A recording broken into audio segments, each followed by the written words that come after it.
Hi, everyone. Thank you for joining us today for our live stream about Google Ads. My name is Lindsay Hartness. I am the community manager, and I have Russell Masters here with us today. He is the COO. So today we're going to be talking about Google Ads. I would love for y'all to post your questions. You can comment them directly on the platform and I will see them.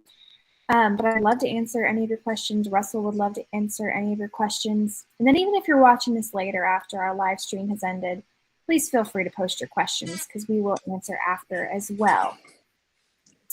So today we're going to be talking about a big question that we've heard a lot. Should you run, or why should I run Google Ads if I already rank #1? So Russell, when someone asks you this question, how would you answer that? Yeah, look, my first question is always going to be rank #1 for what? There's a lot of misconception around Google, and it sort of falls into that, I guess, almost that SEO category as well. And that is, hey, I rank #1 on Google. For what? And what do I mean by for what? Well, if you use Google, you type something in, you hit search, and you get a bunch of results. So it's, when I say for what, it's what is it that people type in to Google that you rank #1 for?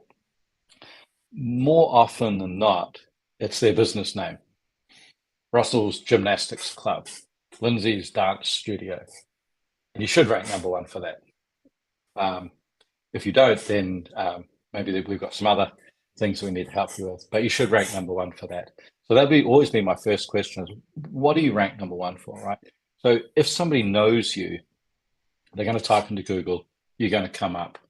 And to be honest, if I had, and I do have a business, but if I had a smaller business like a dance studio or a local community business, I would also have some money in my Google paid ads to make sure that not only do I just come up in the search results, because I'm going to come up with other people as well, but I would also make sure that I pay to have my my page up front and a call now ad on Google, my business location. So I own that whole first part of the page when people search for my business name. Okay. So what other kind of searches can you rank for? What kind of things would you recommend them? Like keywords, key searches? Yeah, so obviously the first thing to look at would be the services that you offer and the location that you're in. Think about what people are actually might type into Google in order to potentially find what it is that you do.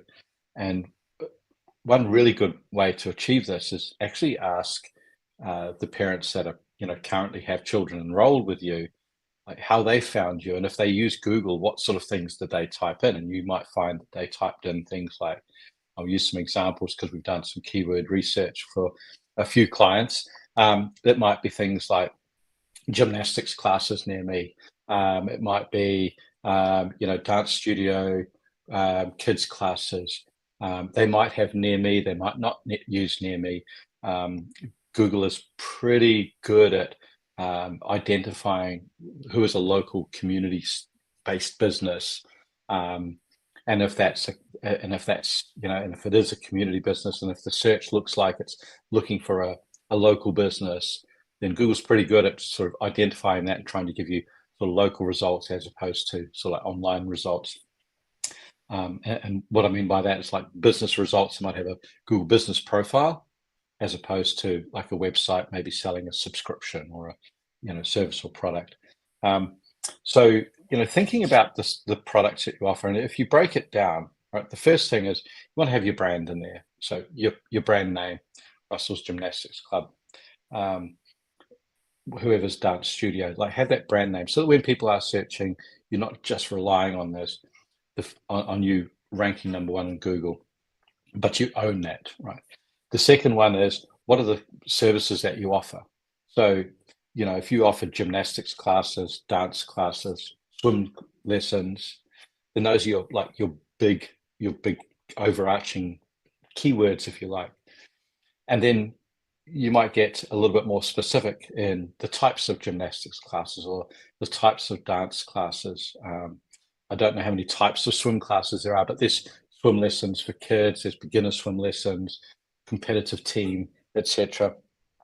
With dance, it might be hip hop, it might be jazz, it might be jazz ballet or something like that. With gymnastics, there might be mum and me classes, it might be ninja zone, it might be tumbling, and so being able to then identify some of those classes that you do, some of those like the slightly more micro, what we call keywords, if you like. So you've got gymnastics, dance, swim, then the types of gymnastics classes or classes within your gymnastics club, the types of classes within your dance studio, and the types of swimming lessons that you provide. And normally we would say don't put too many keywords in, and we would still put a caveat. I would say don't put more than probably 20 to 25 keywords in. And the reason, and normally we would say put like maybe a dozen keywords in to start off with. But the reason we say put a bit more is that there's not a lot of search volume for dance studios and for gymnastics classes and ninja classes and swimming lessons in Google, especially when you refine it down to just within, say, 10 miles of my gym or 10 miles of my dance studio, whichever other sort of children's activity center that I'm promoting. And so because there's not a lot of search volume, a lot of these keywords might only be 50 people a month searching for gymnastics classes near me. So we want to get a little bit of volume in the numbers of keywords, because if we've only got 5 people searching for this and 50 people searching for that, we want to try and get as much as possible. But by the same token, we don't want to necessarily have like 50 or 100 keywords in there, because now it becomes what we call sort of dilute, and there's too many options, and then you'll lose the results, because Google's firing off one keyword to this person, one keyword over here, one keyword over here, and we're not getting any consistency in that traffic for the things that you do. Hopefully that was a kind of a long-winded answer, but the keyword aspect of it is a pretty can be complex, but it's you keep it simple by just going, put my brand keywords in there, put the main service that I offer in there, and then put some of my primary like types of what that service is. So Russ's Gymnastics Club, gymnastics classes, tumbling classes, ninja zone for kids, recreational gymnastics, that sort of thing. Okay, yeah, that makes a lot of sense. That's really insightful too. I think understanding of the keywords that you should be targeting and have a range to go by. What would you recommend as a good first step for a gym or a dance studio that's ready to up their Google Ads ranking, but they don't know where to start?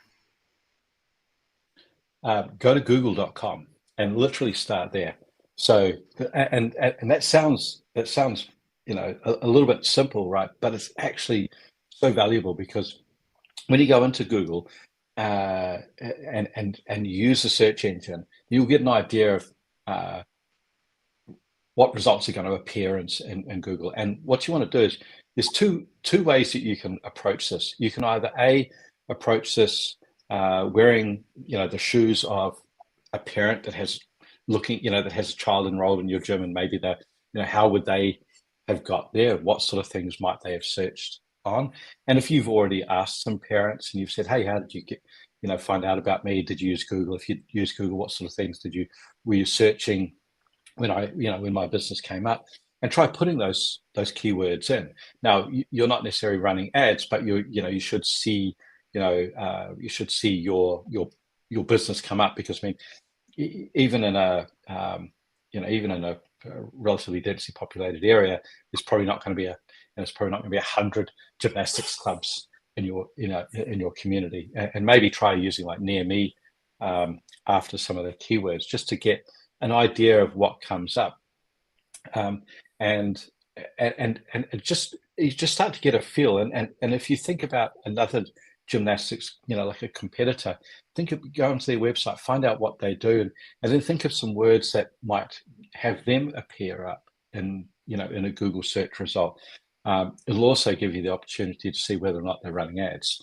Because if you put, like, if I own Russell's Gymnastics Club, and I go onto Google and I start having a bit of a look around and typing a few keywords in, and Lindsay's got a gymnastics club just down the road, I'm going to type Lindsay's Gymnastics Club. I want to see what comes up. Because if there's just the two of us, in our community, all I have to do is do better than Lindsay in search. That's all I have to do. I don't have to do anything more than that. I just have to be better than Lindsay. So that when somebody types in gymnastics near me, I come up first, not Lindsay. And then Lindsay, all he has to do is be better than me. So and that's what we call, ad competition, right? Now, I could theoretically put in my keywords Lindy's Gymnastics Club. I don't really recommend that at a local business level, because all you do is you get into a bidding war. You create some level of animosity. And even if you don't like each other very much as business owners, well, maybe you're still going to, I'm going to bid on Lindsay's Gymnastics Club. Lindsay's going to figure out, she's going to start bidding on my gymnastics club. Now, when everybody searches Lindsay's, they're going to get mine. They search mine, they'll get Lindsay's, or whoever's going to pay the most amount of money. It's just not worth it. So you will have heard doing that. I personally don't recommend doing it. Just have great ads. Write down gymnastics clubs, gymnastics classes, keyword, write an ad that is compelling, that sounds like the sort of place a mum would want to bring their kid to get some gymnastics classes for their kids, right? That's all. It can literally be just that simple. If you've got the right keyword, then your ad will potentially show up when people search it. Then you write an ad that's nice and compelling, that makes your gym sound friendly and attractive and inviting, and then the parent will call you. You just keep it like that. That's right. That's great advice. Thank you for the actionable advice. Is there anything else that you want to add to this conversation, Russell, before I leave them with a next step? So there's a couple of ways that you can get into Google Ads, and I think it's really important to understand this. So when you sign up for Google Ads, by default, Google will direct you to what they call their AdWords Express. Now, as a professional advertiser and my team, who are professional media buyers, we would never use that, right? Because we like to have a little bit more control, but that control comes at the cost of a knowledge requirement of how to set up the system and utilize all of the features that are available in Google Ads to get the best results.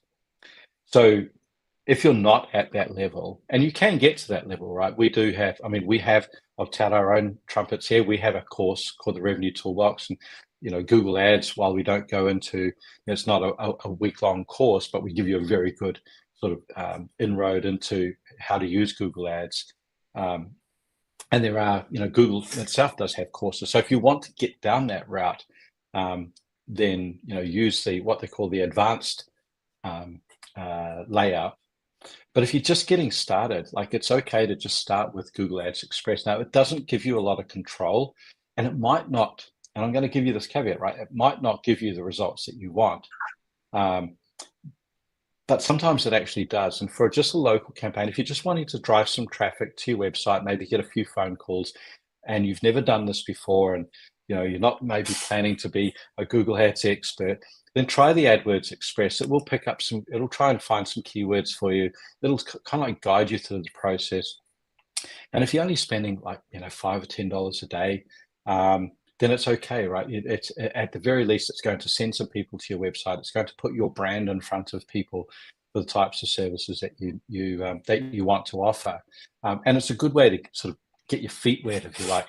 And then, but the one thing I will add to that is that if you start getting some results, then think very seriously about whether or not whether or not you need to take that further, and if so, how do you take that further? Because at the end of the day, I can guarantee you that the AdWords Express tool, if it works, fantastic. But if it works, the advanced platform will work even better.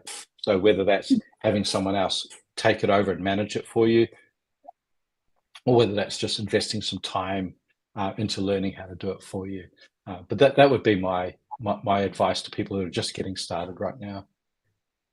That's awesome. Thank you for that. And real quick, I'll just mention that, yes, we have the Gymnastics Revenue Toolbox and the Dance Revenue Toolbox, 2 courses that walk you through step-by-step how to build a Google Ads campaign. If you've never looked at the platform before, it makes it very simple. You just watch the videos and walk through the process. So if you're interested in that, please let us know. Feel free to comment or send us a message. Get you over to there's a monthly subscription. It's very cost effective and just allows you to do it all yourself. We share our expert knowledge with you. So I hope that this was helpful to everyone. Again, if you have questions, need clarification about anything, just please comment and we will get back with you. Thank you so much, Russell. All right, you're welcome. Thanks, everybody.